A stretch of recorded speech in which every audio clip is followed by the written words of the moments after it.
伫水高社路的人行道顶，有一丛树龄将近100冬的枣树。这丛枣树原本是生长伫水高社唐玉清将军厝的巷仔口。当时水高社要拆迁时，这丛树木也曾经面临被移除的命运。后来经过纪灵南老师以及当时的理财里长张英等人共同甲市府沟通之下，最后成功就这丛枣树列入台南市珍贵树木编号251号进行保护。那我在年轻的时候看过这一棵枣树，我在它的围墙外吃过枣子，也和汤伯杰先生问过这个枣树的由来。在民国99年，我认为这棵枣树，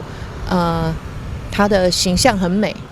然后很适合让我们搬出去的眷户能够回到枣树底下来一起唱歌，来一起为它庆生。所以从民国99年连续有8年，我每年为它办理庆生会。这丛枣树阿嬷虽然已经将近100岁，但每当的10月还是会开花。过年的1月到3月开始结果，满树红枣也吸引真侪民众前来采果。每年在11月到3月，都有枣树阿嬷，这个百年枣树阿嬷为我们生很多的枣子，现在树上就有累累的果实。那我也透过一些社区的活动来纪念它，希望来水交社路中间的游客，或是我们水交社原来的眷户，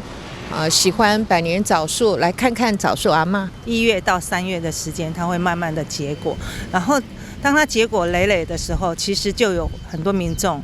他会来采撷这些原生的枣子。那据说他们会拿去晒干，晒干之后可能把它做成枣干啊，或者是泡茶来食用。那因为它是无毒的，没有喷洒农药，其实对大家讲求这个健康的一个无毒时代来讲，它是非常非常具有一个健康的取向这样子。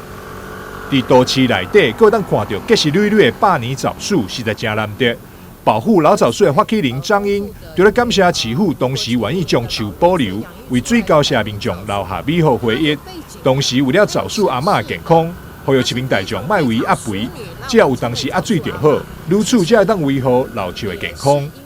台南新闻张硕维采访报道。